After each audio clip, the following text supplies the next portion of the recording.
ডাকসু নির্বাচনের ভোটকাল, কে হবেন ভিপি, কোন দিকে ঝুঁকবেন নারী ভোটাররা, শিক্ষার্থীদের নানা সমীকরণ, নিরাপত্তা জোরদার। দমন পীড়ন করে গণতন্ত্র রাজনীতি সবকিছু ধ্বংস করেছিল ফ্যাসিস্ট আওয়ামী লীগ, ঠাকুরগাঁও বিএনপির সম্মেলনে মির্জা ফখরুল।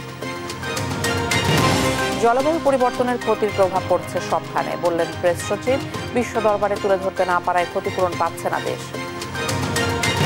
জুলাই গণ অভ্যুত্থানে মানবতা বিরোধী অপরাধের মামলায় শেখ হাসিনার বিরুদ্ধে সাক্ষ্য গ্রহণ চলছে আবু সাঈদের মামলার সাক্ষ্য।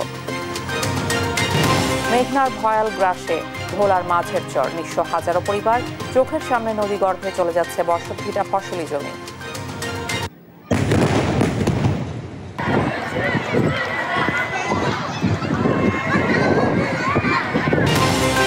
ইসরায়েলের হামলায় বিধ্বস্ত 7তলা ভবন, জিম্মি মুক্তি দিতে হামাসকে ট্রাম্পের সতর্কবার্তা, তীব্র অভিযানের ঘোষণা নেতানিয়াহুর। এবং ইউএস ওপেন টেনিসে পুরুষ এককের শিরোপা জিতলেন স্প্যানিশ তারকা কার্লোস আলকারাজ, উঠেছেন র্যাঙ্কিংয়ের শীর্ষেও।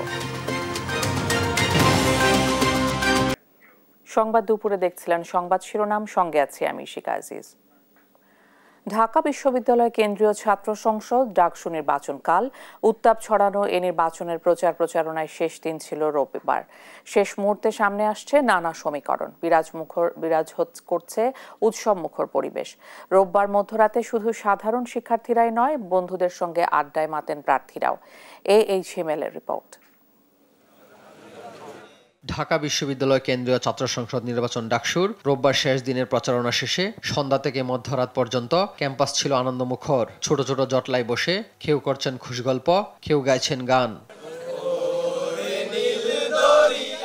নির্বাচনে ভিপি পদে শিক্ষার্থীদের ভোট খেয়ে বেশি পাবেন, কোন হলের ভোট কার পক্ষে যাবে, কার দিকে ঝুঁকবেন বিপুল সংখ্যক ভোটার, এমন নানা প্রশ্নের উত্তর খুঁজতে মেতে ওঠে রাতের ক্যাম্পাস।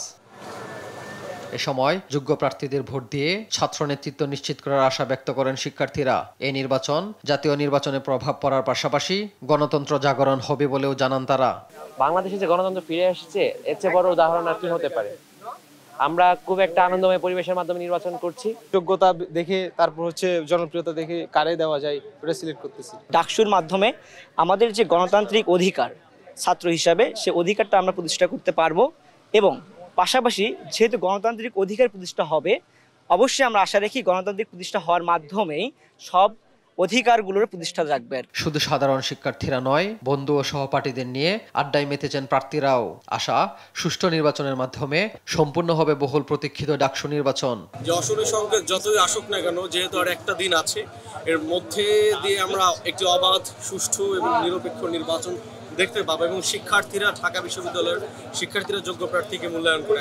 প্রশাসন বর্তমান এবং নির্বাচন কমিশন যেরকম তাদের একটা তারিখের প্রতি যে অটল অবস্থা, এটা দেখে আমরা আসলে আনন্দিত এবং আমরা আসলে খুশি যে হচ্ছে তারা একই ডেটা পরিবর্তন করেনি, তারিখটা পরিবর্তন করেনি এবং 9 তারিখেই নির্বাচনটা দিচ্ছে।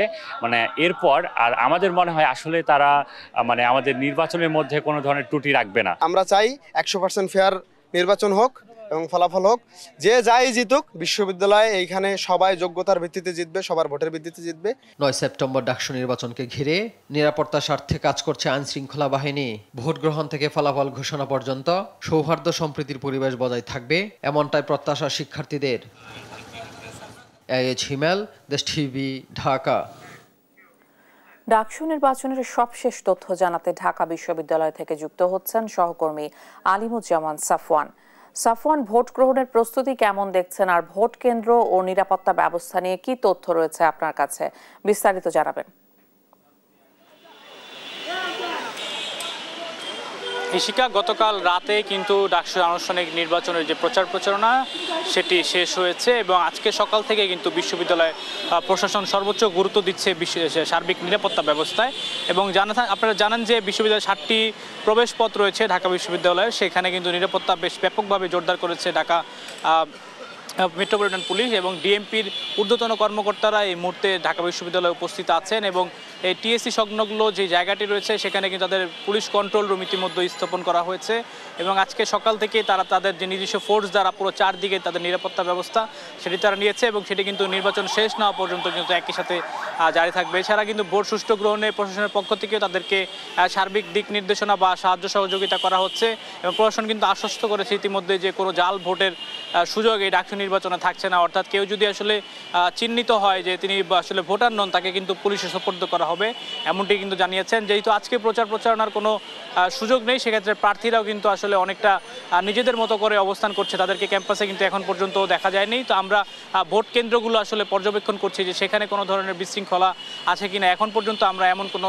খবর পাইনি। তবে নির্বাচনে যে উপকরণ সেগুলো কিন্তু ভোট কেন্দ্রে পৌঁছে দেওয়া শুরু হয়েছে এবং ভোট কেন্দ্রগুলো কিন্তু প্রস্তুত করা হচ্ছে। আগামীকাল সকাল 8টা থেকে শুরু হচ্ছে ডাকসু নির্বাচনের ভোট গ্রহণ এবং এর আগে কিন্তু এই ভোট বাক্সগুলো কিন্তু সাংবাদিকদের দেখানো হবে এবং ভেতরে কিছু আছে কিনা তারপরে কিন্তু সেগুলো সিলগালা করা হবে এবং ভোটের যে ফলাফল সেটি কিন্তু এলইডি স্ক্রিনের মাধ্যমে সরাসরি কিন্তু সম্প্রচার করবে বিশ্ববিদ্যালয় প্রশাসন। অর্থাৎ প্রতিটি যে বুথ রয়েছে, কেন্দ্র রয়েছে, সেখানে কিন্তু এলইডি স্ক্রিনের মাধ্যমে সবাই ভোট গণনার যে কার্যক্রম সেটি কিন্তু তারা দেখতে পাবে এবং গতকাল আসলে দ্রুত সময়ের মধ্যে ভোট শেষ হওয়ার পরই ফলাফল দেওয়ার ব্যাপারে আসার কথা জানিয়েছে নির্বাচন কমিশন।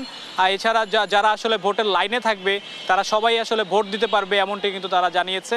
এবং এছাড়া আজকে সন্ধ্যা 6টা থেকে কিন্তু ঢাকা বিশ্ববিদ্যালয় ক্যাম্পাসে কোনো বহিরাগত প্রবেশ করতে পারবে না। যাদের কাছেই ডাকসু নির্বাচনের ঘিরে কেন্দ্র করে যেই নির্ধারিত কার্ড রয়েছে বিশ্ববিদ্যালয় প্রশাসন প্রদত্ত, সেই কার্ড প্রদর্শন ব্যতীত অন্য কেউ আর বিশ্ববিদ্যালয়ের ভেতরে প্রবেশ করতে পারবে না এবং শুধুমাত্র ভোটার এবং প্রার্থীরাই এই ঢাকা বিশ্ববিদ্যালয়ে থাকবে। তো আমার কাছে এখন পর্যন্ত ঢাকা বিশ্ববিদ্যালয় ক্যাম্পাস থেকে এই ছিল সর্বশেষ। সাফওয়ান, অনেক ধন্যবাদ আপনাকে। ডাকসু নির্বাচনের পূর্ব প্রস্তুতি নিয়ে বিস্তারিত জানছিলাম সহকর্মীর কাছে। রাজশাহী বিশ্ববিদ্যালয় কেন্দ্রীয় ছাত্র সংসদ নির্বাচনে 23 পদের বিপরীতে মোট 260টি মনোনয়নপত্র জমা পড়েছে আর হল সংসদের 15 পদে 17টি আবাসিক হলে 603টি মনোনয়নপত্র জমা পড়েছে। এদিকে সিনেটে ছাত্র প্রতিনিধির 5টি পদের বিপরীতে মনোনয়নপত্র জমা দিয়েছেন 62 জন। কেন্দ্রীয় ছাত্র সংসদ নির্বাচনে ভিপি পদে 20 জন, জিএস পদে 15 জন এবং এজিএস পদে 16 জন মনোনয়ন ফর্ম দিয়েছেন। জমা হওয়া মনোনয়ন ফর্ম যাচাই বাছাই শেষে আগামী 10 সেপ্টেম্বর প্রার্থী তালিকা ঘোষণা করা হবে। নির্বাচন অনুষ্ঠিত হবে 25 সেপ্টেম্বর। ডাকসুতে মোট ভোটার 28,307 জন। নির্বাচন কমিশন জানিয়েছে সবার জন্য সমান সুযোগ নিশ্চিত করতে আচরণবিধি পালনে কঠোর হবেন তারা।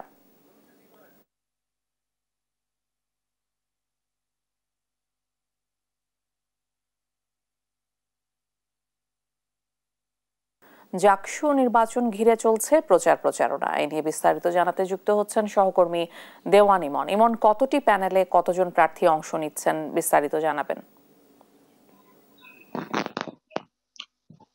ইশিকা, 7টি প্যানেলে 179 জন কেন্দ্রীয় শিক্ষার্থী সংসদ নির্বাচনের জন্য কিন্তু তারা তাদের যে প্রচারণা সেটি চালাচ্ছেন। আজকে 11তম দিনে কিন্তু প্রচারণা চলছে। আমরা সকাল থেকে দেখেছি প্রার্থী যারা তারা কিন্তু বিশ্ববিদ্যালয়ে যে সমস্ত গুরুত্বপূর্ণ জায়গাগুলো রয়েছে যেখানে শিক্ষার্থীদের পদচারণা থাকে সেই জায়গাগুলোর পাশাপাশি কিন্তু বিভিন্ন ডিপার্টমেন্টে গিয়েও কিন্তু তারা প্রচারণা চালাচ্ছেন। আমরা এখন যেখানে রয়েছি তথ্য প্রযুক্তি ইনস্টিটিউটে, এখানে কিন্তু দেখতে পাচ্ছি যে বিভিন্ন প্যানেলের যারা প্রার্থী রয়েছেন তারা কিন্তু এখানে এসে কিন্তু তারা তাদের যে ব্যালট নং সেটিতে কিন্তু শিক্ষার্থীদের মাঝে কিন্তু সেটি ব্যালটগুলোকে দেখতে পাচ্ছি দিচ্ছে এবং যে সমস্ত লিফলেট গুলো রয়েছে সেগুলো দিচ্ছে এবং তাদের যে ব্যালট নং সেটিতে কিন্তু ভোট চাচ্ছে। আমরা একজন প্রার্থীকে দেখছি, তার সাথে একটু কথা বলবো।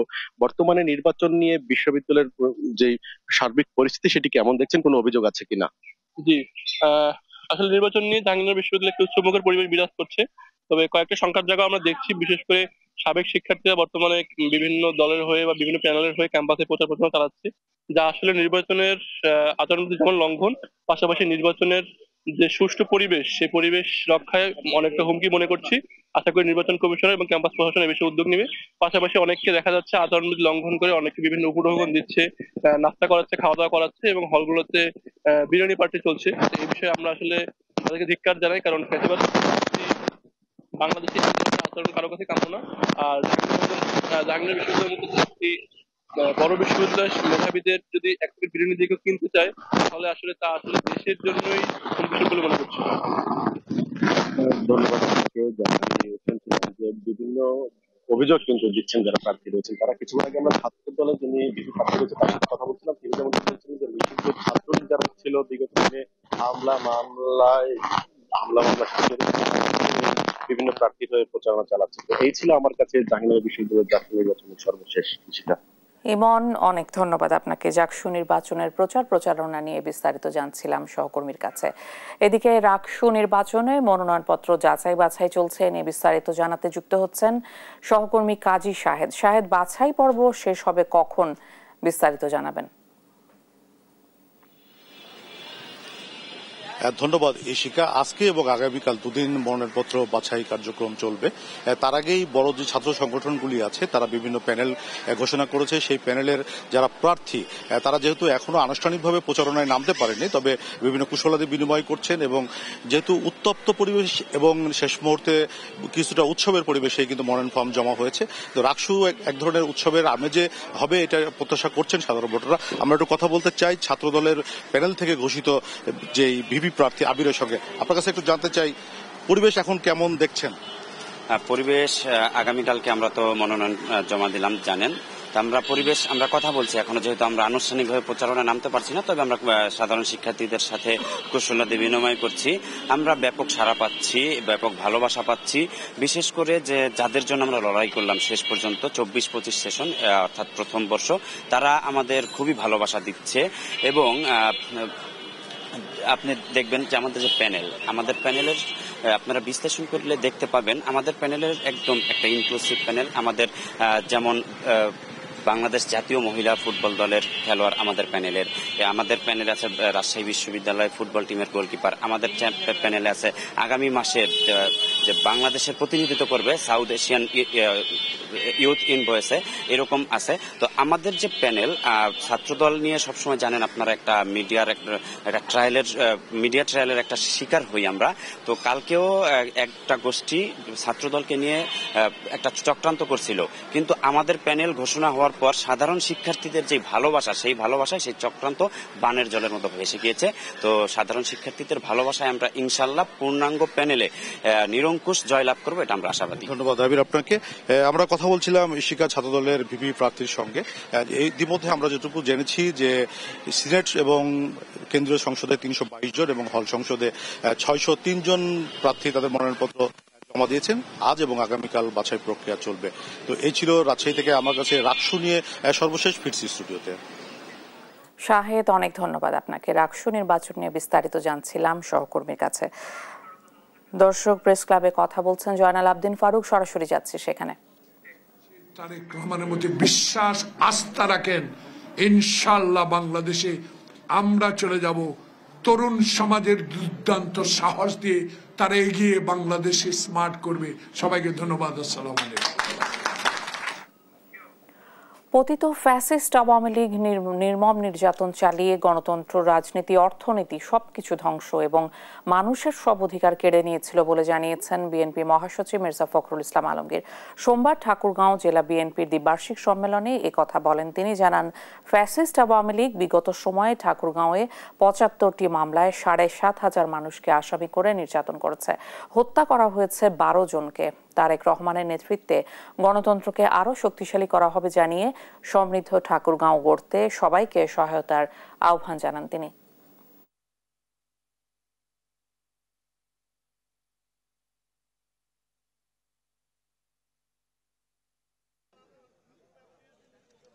বিএনপি হচ্ছে সেই রাজনৈতিক দল যে ফ্যাসিস্ট শাসনে যখন বাংলাদেশ তছনছ হয়ে গেছে, ভেঙে গেছে, প্রতিটি প্রতিষ্ঠান ভেঙে গেছে, সেটাকে আবার নতুন করে গড়ে তুলবার জন্যে, বাংলাদেশের রাজনৈতিক কাঠামোকে নতুন করে গড়ে তোলার জন্যে, বাংলাদেশের অর্থনীতিকে নতুন করে গড়ে তুলবার জন্যে 31 দফা কর্মসূচি প্রণয়ন করেছে।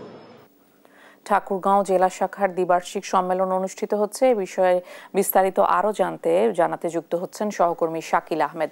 শাকিল, সম্মেলনকে ঘিরে নেতাকর্মীদের মাঝে কি ধরনের প্রভাব বিরাজ করছে, বিস্তারিত জানাবেন।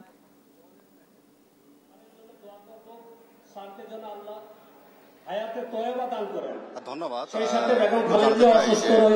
আজ ঠাকুরগাঁও জেলা অনুষ্ঠিত হচ্ছে এই সম্মেলন 8 বছর পরে ঠাকুরগাঁয়ে আনুষ্ঠানিকভাবে অনুষ্ঠিত হচ্ছে।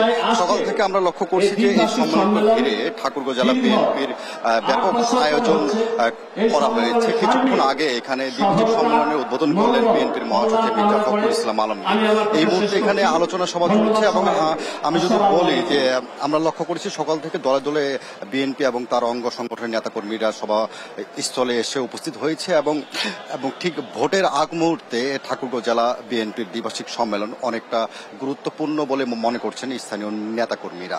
আমরা লক্ষ্য করেছি যে আনন্দ ঘন পরিবেশের মধ্য দিয়ে এখানে সম্মেলন অনুষ্ঠিত হচ্ছে এবং প্রার্থীরা এবং ভোটাররা এখানে উপস্থিত হয়েছেন এবং কিছুক্ষণ পরেই প্রথম অধিবেশন শেষ হবে এবং দ্বিতীয় অধিবেশন শুরু হবে এবং এখানে মহাসচিব কিছুক্ষণ আগে বক্তব্য রাখলেন এবং তিনি জানালেন যে ঠাকুরগাঁও জেলা বিএনপির এই সম্মেলনের মধ্য দিয়ে একটি নতুন সাংগঠনিক কাঠামো গঠন হবে এবং নেতাকর্মীরা আরো উজ্জীবিত হবে এবং এই ছিল ঠাকুরগাঁও থেকে জেলা বিএনপি সম্মেলন থেকে সর্বশেষ।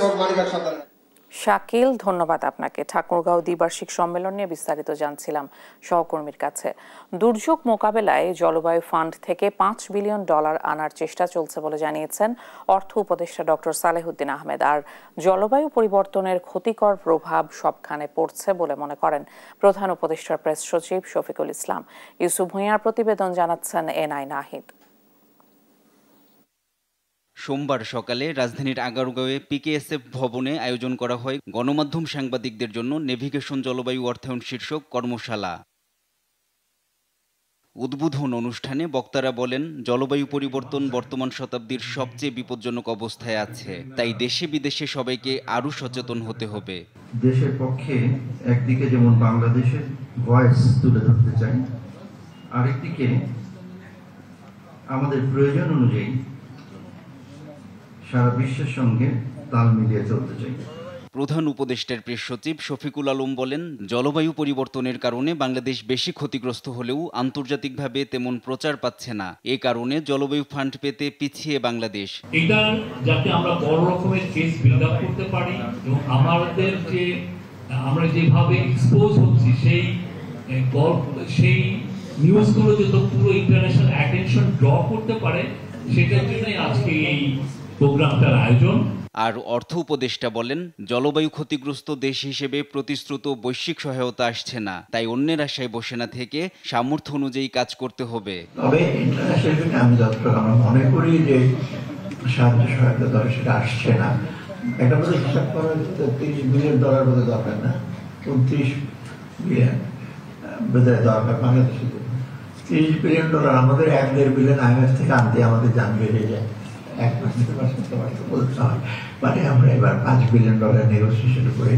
অন্য সবকিছুর সঙ্গে জলবায়ু ইস্যুতেও গণমাধ্যমকে নজর দেওয়ার আহ্বান জানান অর্থ উপদেষ্টা। এনআই নাহিদ, দেশ টিভি, ঢাকা। জুলাই অভ্যুত্থানের প্রথম শহীদ আবু সাইদ হত্যা মামলার তৃতীয় দিনের সাক্ষ্য গ্রহণ চলছে। আজ সাক্ষ্য দিচ্ছেন আবু সাইদের ময়না তদন্ত করা চিকিৎসক ডাক্তার রাজিবুল ইসলাম। সকালে আন্তর্জাতিক অপরাধ ট্রাইব্যুনাল 2-এ এই সাক্ষ্য গ্রহণ শুরু হয়। সাক্ষ্যে ডাক্তার রাজিবুল ইসলাম বলেন, গুলিবিদ্ধ হয়ে অভ্যন্তরীণ রক্তক্ষরণের কারণে আবু সাইদের মৃত্যু হয়েছে এমন রিপোর্ট দেওয়ায় তা গ্রহণ করা হয়নি। নানামুখী চাপ প্রয়োগ করে সেই রিপোর্ট আরও 4 বার বদলানো হয় বলে সাক্ষ্যে উল্লেখ করেন তিনি। এ সময় তিনি বলেন, ময়নাতদন্তের প্রথম রিপোর্টটি সঠিক ছিল। এর আগে এই মামলায় সাক্ষ্য দিয়েছেন আবু সাইদের বাবা এবং প্রত্যক্ষদর্শী একজন সাংবাদিক। তারা সাক্ষ্যে আবু সাইদকে গুলিবিদ্ধ করার ঘটনা তুলে ধরেন। আর বাবা বলেন, বেঁচে থাকতে সন্তান হত্যার বিচার তিনি দেখে যেতে চান।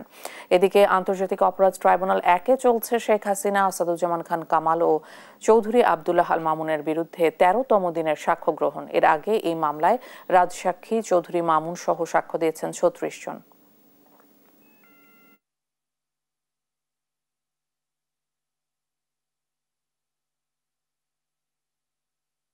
জুলাই গণহত্যায় শেখ হাসিনা সহ 3 জনের বিরুদ্ধে আন্তর্জাতিক অপরাধ ট্রাইব্যুনালের সাক্ষ্য গ্রহণ এবং আবু সাইদ হত্যা মামলার সাক্ষ্য গ্রহণ নিয়ে বিস্তারিত জানাতে আদালত থেকে সরাসরি যোগ দিচ্ছেন সহকর্মী তারেক মাহমুদ সুজন।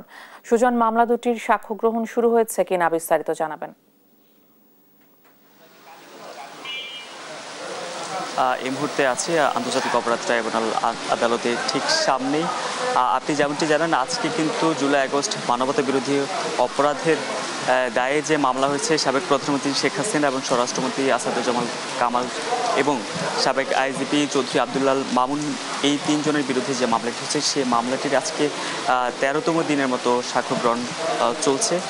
এই মামলাটি প্রসিকিউশন থেকে যেমনটি বলেছেন আগামী মাসের প্রথম সপ্তাহ পর্যন্ত কিন্তু সাক্ষ্য গ্রহণ চলবে। এর আগে এখন পর্যন্ত 36 জন কিন্তু সাক্ষ্য দিয়েছে এবং তারা সবাই কিন্তু বলেছে জুলাই আগস্টে যে বিভৎস হত্যাযজ্ঞ চালানো হয়েছে সেটির শাস্তি তারা দাবি করেছেন এবং এক একজন এক একটা দৃষ্টিকোণ থেকে এই মানবতা বিরোধী অপরাধের যেই স্বচক্ষে যা দেখেছে সেই বিষয়গুলো কিন্তু তারা তুলে ধরেছেন।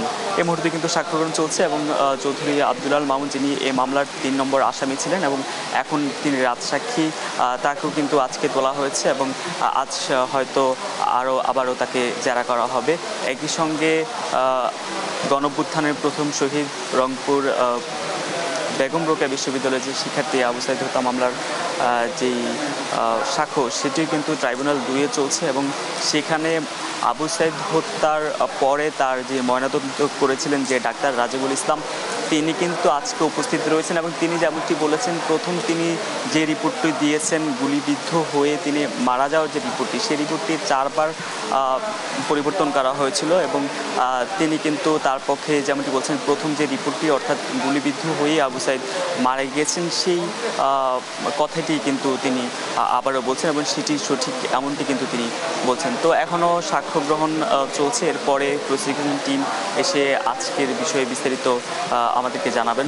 তো এই ছিল আন্তর্জাতিক অপরাধ ট্রাইব্যুনাল থেকে আমার কাছে সবশেষ। ধন্যবাদ আপনাকে। আন্তর্জাতিক অপরাধ ট্রাইব্যুনাল থেকে বিস্তারিত জানাচ্ছিলেন সহকর্মী। ডাকসু নির্বাচনে প্রার্থিতা ফেরত চেয়ে পুনরায় হাইকোর্টে রিট করেছেন প্রার্থিতা বাতিল হওয়া স্বতন্ত্র ভিপি প্রার্থী জুলিয়াস সিজার। কিছুক্ষণ আগে তিনি এই রিট করেন। এর আগে গত 31 আগস্ট রিট করেন জুলিয়াস সিজার। রিটে ডাকসু নির্বাচনে ভিপি পদে প্রার্থিতা ও ব্যালট নম্বর পুনর্বহালের নির্দেশনা চাওয়া হয়। একই সঙ্গে রিট আবেদনে চূড়ান্ত প্রার্থী তালিকায় তার নাম ও ব্যালট নম্বর পুনর্বহাল না করা পর্যন্ত ডাকসু নির্বাচন স্থগিতের নির্দেশনা চাওয়া হয়। পরে গত 4 সেপ্টেম্বর জুলিয়াস সিজারের রিট আদালতের কার্য তালিকা থেকে বাদ দেওয়া হয়। বিচারপতি আকরাম হোসেন চৌধুরী ও বিচারপতি ফয়েজ আহমেদের হাইকোর্ট বেঞ্চ এই রিট শুনতে অপারগতা প্রকাশ করেন। এছাড়াও ভুল বুঝিয়ে রিটের অনুমতি নেয়ায় ক্ষোভ প্রকাশ করেন আদালত। বরিশালের বাকেরগঞ্জ উপজেলার স্বজনের মরদেহ দাফনের সময় বিদ্যুৎস্পৃষ্ট হয়ে চাচা ভাতিজার মৃত্যু হয়েছে। হঠাৎ এমন দুর্ঘটনায় নিহতের পরিবার সহ গোটা এলাকায় শোকের ছায়া নেমেছে। শাকিল মাহমুদের রিপোর্ট, জানাচ্ছেন শায়লা খান। স্বজনকে কবর দিতে এসে বিদ্যুৎস্পৃষ্ট হয়ে চাচা সরোয়ার হাওলাদার ও ভাতিজা ফিরোজ শিকদারের এমন মৃত্যু কোনোভাবেই মেনে নিতে পারছেন না আত্মীয়রা। হঠাৎ এমন মৃত্যুতে এলাকা জুড়ে নেমেছে শোকের ছায়া। রোববার বিকেলে বরিশালের বাকেরগঞ্জ উপজেলার পাদ্রিশিবপুর ইউনিয়নের 6 নম্বর ওয়ার্ডে রঘুনাথপুর এলাকায় মর্মান্তিক এই ঘটনা ঘটে। স্বজনরা জানান, রোববার বার্ধক্যজনিত কারণে 90 ঊর্ধ্ব আনিস হাওলাদারের মৃত্যুর খবর শুনে ছুটে আসেন স্বজনরা। আসরের নামাজের পর জানাজা শেষে তাকে দাফন দিতে নেওয়া হয়। মরদেহ কবরে নামানোর সময় পাশে থাকা বৈদ্যুতিক কেবলে স্টিলের তৈরি খাটিয়ায় স্পর্শ করলে পুরো খাটিয়াটি বিদ্যুতায়িত হয়। এতে বিদ্যুৎ স্পৃষ্ট হয় 4 জন। এই ঘটনায় গুরুতর আহত সরোয়ার হাওলাদার ও ফিরোজ শিকদারকে উদ্ধার করে হাসপাতালে নিলে কর্তব্যরত চিকিৎসক তাদের মৃত ঘোষণা করেন। তো দাপন দেওয়ার এক পর্যায়ে খাট সরানোর পালা, সেখানে কারেন্টের তার লুজ ছিল, সেই লুজ থেকে খাটে লাগার পরে ওই 2 জন জায়গায় মৃত্যুবরণ করে। কারেন্টের লুজ কালেকশনের কারণে খাটটা আর কি মূলত কারেন্ট হয়ে যায়, তখন ওদের কাঁধ থেকে খাটটা পড়ে যায় এক পর্যায়ে। তখন জনগণ আর কি যাইয়া ওদের উদ্ধার করে মোটামুটি চিকিৎসার জন্য বরিশাল দিকে নিয়ে যাওয়ার পথে, কিন্তু আমরা বরিশালে নেওয়ার পরে ডাক্তার আর কি বলছে যে ওরা মারা গেছে। ওই এখন মারা যাওয়ার কারণে ওদের ফ্যামিলিটা পুরো নিঃস্ব হয়ে গেছে এবং তারা ভাষা হারিয়ে ফেলেছে। তারা কি করবে তারা বুঝতেই পারতেছে না। বিদ্যুতায়িত হওয়ার সাথে সাথে 2 জনের মৃত্যু হয়েছে বলে জানিয়েছেন চিকিৎসক। ইলেকট্রিক শকে মেনলি আক্রান্ত হয় এবং আমরা যখন এখানে রিসিভ করি তখন পেশেন্টকে মেনলি মৃত হয় এবং আমরা এরপরে ব্রড ডেথ ঘোষণা করে আমরা পোস্টমর্টম করার জন্য পুলিশের কাছে পাঠাই দেয়। নিহত সরোয়ার হাওলাদার ও ফিরোজ শিকদার সম্পর্কে চাচা ভাতিজা। শায়লা খান, নিউজ ডেস্ক, দেশ টিভি। 15 ঘন্টা পর কক্সবাজারের সমিতিপাড়া এলাকার সমুদ্র সৈকত থেকে সাগরে গোসল করতে নেমে নিখোঁজ আহনাফের মরদেহ উদ্ধার করা হয়েছে। বিষয়টি নিশ্চিত করেছেন সিনিয়র লাইফগার্ড ওসমান গনি। পরে পুলিশ ঘটনাস্থলে গিয়ে মরদেহ উদ্ধার করে। উদ্ধার হওয়া আহনাফ জাতীয় দলের সাবেক অধিনায়ক মুশফিকুর রহিমের ভাতিজা। বগুড়া থেকে এবার এসএসসি পরীক্ষা শেষে বন্ধুদের সাথে কক্সবাজারে ঘুরতে এসেছিল আহনাফ। রোববার দুপুর 2:30টার দিকে লাবণী পয়েন্টে বন্ধুদের সাথে সাগরে গোসলে নামে সে। পরে তাদের সাগরে তলিয়ে যেতে দেখে রেস্কিউ বোটের সহযোগিতায় লাইফগার্ড সদস্যরা দুজনকে জীবিত উদ্ধার করতে পারলেও সাগরের গভীরে হারিয়ে যায় আহনাফ। পরে জেলা প্রশাসনের সহযোগিতায় নাজিরা টেক সহ বিভিন্ন স্থানে রাতভর তল্লাশি চালিয়েও তাকে পাওয়া যায়নি। সকালে মরদেহ উদ্ধারের পর স্বজনদের আহাজারিতে ভারী হয়ে ওঠে সমুদ্র সৈকত। স্রোতের বেগ অনেক বেশি ছিল, 3 জন একসাথে ভেসে যায়। 2 জনকে আমাদের লাইফগার্ড সিসেফ লাইফগার্ডরা উদ্ধার করতে সমর্থ হলেও একজনকে সে সময় খুঁজে পাওয়া যায়নি। দুর্ভাগ্যজনকভাবে একজনের লাশ আজকে সকাল 6:10 সময় সমিতিপাড়ার স্থানীয় মানুষজন দেখতে পায়। মেঘনার ভয়াল গ্রাসে মানচিত্র থেকে হারিয়ে যেতে বসেছে ভোলার 30 বছরের পুরনো বিচ্ছিন্ন জনপদ মাঝের চর। গত কয়েক মাসে তীব্র ভাঙনে বসত ভিটা ও ফসলি জমি হারিয়ে নিঃস্ব হয়েছেন হাজারো পরিবার। চোখের সামনে শেষ সম্বলটুকু বিলীন হতে দেখে দিশেহারা চরবাসী। ছোটন সাহার তথ্য ও চিত্রে জানাচ্ছেন শায়লা খান। ভোলায় মেঘনার ভয়াল ভাঙনে বিলীন হচ্ছে মাঝের চর। উত্তাল মেঘনার তীব্র স্রোত রাক্ষসের মতো গিলে খাচ্ছে চরের মাটি ও হাজারো মানুষের স্বপ্ন। গত কয়েক মাসে নদীগর্ভে বিলীন হয়েছে শতাধিক বসতবাড়ি, সরকারি আশ্রয়ণ প্রকল্প, একটি প্রাথমিক বিদ্যালয়, মসজিদ সহ ফসলি জমি। আতঙ্কে নির্ঘুম রাত পার করছেন স্থানীয়রা। আমি আজকে 25 বছর পর্যন্ত এই মাঝের চর থাকি। এবারকার মতনে ভাঙতি আর দেখিনি আমি। নদী ভাঙার কারণে আমরা এই দিক থেকে আমাদের অনেক ক্ষতিগ্রস্ত হয়েছে। আমাদের এখন থাকার মতো কোনো জায়গা নেই। যে নদী রাইতেও আমাকে ঘর আয়া ভাঙ্গা নিতে পারে, এরকমই আমরা ভয় পাইতে আছি। যে মসজিদটা লইয়া গেছে, মসজিদের টিনটুন কিছু হরাইতেও পারেনি, বুঝছেন। হ্যাঁ, অনেক ইট লইয়া ইটও নিতে পারে। ভাঙন রোধে প্রয়োজনীয় ব্যবস্থা নেওয়ার কথা জানিয়েছেন পানি উন্নয়ন বোর্ড। এখানে পানি উন্নয়ন বোর্ডের কোনো বেড়িবাঁধ বা অন্যান্য কোনো স্থাপনা নেই। তবে যেহেতু ভাঙন হচ্ছে সেহেতু এখানে আমরা ইকোনমিক অ্যানালিসিস করে দেখব এখানে কোনো প্রকল্প গ্রহণ ইকোনমিক্যালি ফিজিবল হয় কিনা। যদি ইকোনমিক্যালি ফিজিবল হয় সেক্ষেত্রে আমরা প্রয়োজনীয় প্রকল্প এবং ব্যবস্থা গ্রহণ করব। বিশেষজ্ঞরা বলছেন জলবায়ু পরিবর্তনের প্রভাব মোকাবেলায় টেকসই নদী ব্যবস্থাপনা ছাড়া এই ধরনের বিপর্যয় ঠেকানো সম্ভব নয়। নদীটাকে যদি আমরা ভালোভাবে ব্যবস্থাপনা করতে না পারি তাহলে কিন্তু এই নদী ভাঙন ঠেকানোটা একটু কঠিন। আরেকটা বড় বিষয় হচ্ছে নদীর সাথে খালের যে সংযোগগুলো ছিল নানাভাবে বাদ দিয়ে কিন্তু আমরা কিন্তু এই খালের সাথে নদীর যে সংযোগটা আছে এই সংযোগটা বিচ্ছিন্ন করে দিয়েছি। এটার কারণেও কিন্তু একটা বিরূপ প্রভাব পড়ছে। মাঝের চরবাসী দাবি ভাঙন ঠেকাতে দ্রুত স্থায়ী বাঁধ নির্মাণ করা হোক। শায়লা খান, নিউজ ডেস্ক, দেশ টিভি। দরজায় কড়া নাড়ছে সনাতন ধর্মাবলম্বীদের প্রধান ধর্মীয় উৎসব শারদীয় দুর্গাপূজা। নড়াইল সদর উপজেলার মণ্ডপে মণ্ডপে প্রতিমা তৈরির কাজে ব্যস্ত সময় পার করছেন প্রতিমা শিল্পীরা। নিপুণ হাতের ছোঁয়ায় বাঁশ, খড় আর কাদামাটি দিয়ে চলছে প্রতিমা তৈরির প্রাথমিক কাজ। তবে ন্যায্য মজুরি না পাওয়ার আক্ষেপ রয়েছে মৃৎশিল্পীদের। সহকর্মী শরীফুল ইসলামের তথ্য ও ছবিতে শায়লা খানের রিপোর্ট। শরতের কাশফুলের সাদা হাসি প্রকৃতিতে জানান দিচ্ছে দেবী দুর্গার আগমনী বার্তা। ভাদ্রের শেষ দিকে দেবী দুর্গার প্রতিমা তৈরির মাধ্যমে শুরু হয় পূজার প্রস্তুতি। তাই তো সকাল থেকে গভীর রাত পর্যন্ত প্রতিমা তৈরির কাজে ব্যস্ত সময় পার করছেন মৃৎশিল্পীরা। কাঠ, বাঁশ, খড় আর কাদামাটি দিয়ে নিপুণ হাতের ছোঁয়ায় তৈরি হচ্ছে দেবী দুর্গার অবয়ব। প্রতিমা তৈরিতে আকার ও সৌন্দর্য ভেদে নির্ধারিত হয় দাম। 30,000 টাকা থেকে শুরু করে 2 লাখ টাকাও নিচ্ছেন প্রতিমা তৈরি করতে। তবে এবার সরঞ্জামের খরচ বাড়ায় হতাশ প্রতিমা শিল্পীরা। নিত্য প্রয়োজনীয় দাম প্লাস এর যে ম্যাটেরিয়ালসগুলোর যে দাম, সেটার আমরা সঠিক যে মূল্যটা বাজারে সেই মূল্য অনুযায়ী আমাদের পারিশ্রমিকটা পাই না। আগে যেরকম লাভ ছিল রং, চুল, বিভিন্ন সরঞ্জামের, ওইগুলোর দাম বৃদ্ধি হওয়ার কারণে এখন বর্তমানে আসছে প্রতিমা করা লস হচ্ছে আমাদের। সকল প্রস্তুতি আমরা ইতিমধ্যে গ্রহণ করেছি এবং পুজো যাতে সুষ্ঠু এবং সুন্দরভাবে আমরা পরিচালনা করতে পারি সে ব্যাপারে আমরা সকলের সহযোগিতা চাই। বিসিকের পক্ষ থেকে মাটির শিল্পকে টিকিয়ে রাখতে সার্বিক সহযোগিতার আশ্বাস দেন এই কর্মকর্তা। এই পেশার সাথে যারা সম্পৃক্ত আছে তাদেরকে ধন্যবাদ জানাচ্ছি এবং পাশাপাশি তারা যদি বিসিকে সহযোগিতা প্রয়োজন মনে করে সেক্ষেত্রে শিল্পের অভিভাবক হিসেবে বিসিক নড়াইলে আসলে আমরা তাদেরকে সব ধরনের সহযোগিতা করে থাকব। পূজা শুরুর আগেই দুর্গার প্রতিমা তৈরি শেষ হবে বলে আশা কারিগরদের। শায়লা খান, নিউজ ডেস্ক, দেশ টিভি। কুড়িগ্রামের দুর্গাপূজাকে সামনে রেখে প্রতিমা তৈরিতে ব্যস্ত সময় পার করছেন কারিগররা। এ নিয়ে বিস্তারিত জানাতে যুক্ত হচ্ছেন সহকর্মী জুয়েল রানা।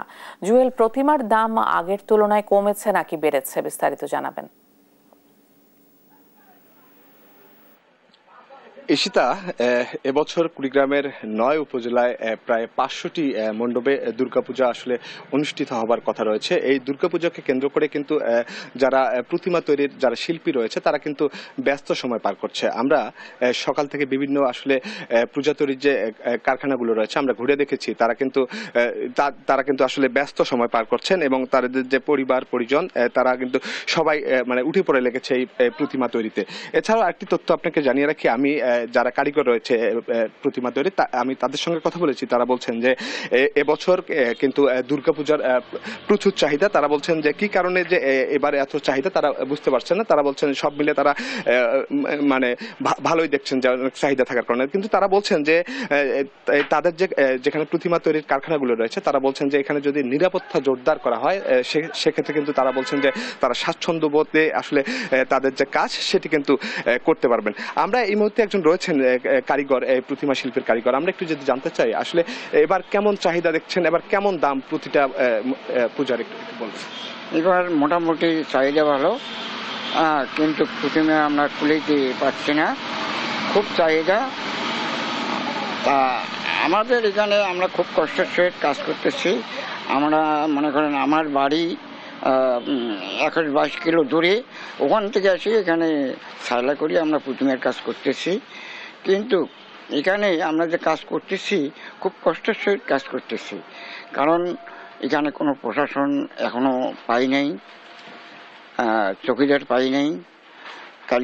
গতকাল ট্রেনও সব আসছিল, প্রশাসন দেওয়া কথা, কিন্তু এখনো প্রশাসন আসেনি। ধন্যবাদ আপনাকে। এছাড়াও আমি আপনাকে জানিয়ে রাখি, আমি এ বিষয়ে কুড়িগ্রাম পূজা উদযাপন কমিটির যে সভাপতি রয়েছে রবি ঘোষ, আমি ওনার সঙ্গে কথা বলেছি। উনি বলছেন যে এবছর জেলার 9 উপজেলায় কিন্তু 500টি পূজা মণ্ডপে দুর্গাপূজা হবে এবং তারা বলছেন যেহেতু কুড়িগ্রাম একটি দরিদ্র পীড়িত অঞ্চল, তারা বলছেন যে এই অঞ্চলের জন্য যদি সরকার আলাদাভাবে আসলে বরাদ্দ দেয় সেক্ষেত্রে কিন্তু এখানকার মানুষ যারা তারা অনেক উপকৃত হবে। এই ছিল আসলে কুড়িগ্রাম থেকে সর্বশেষ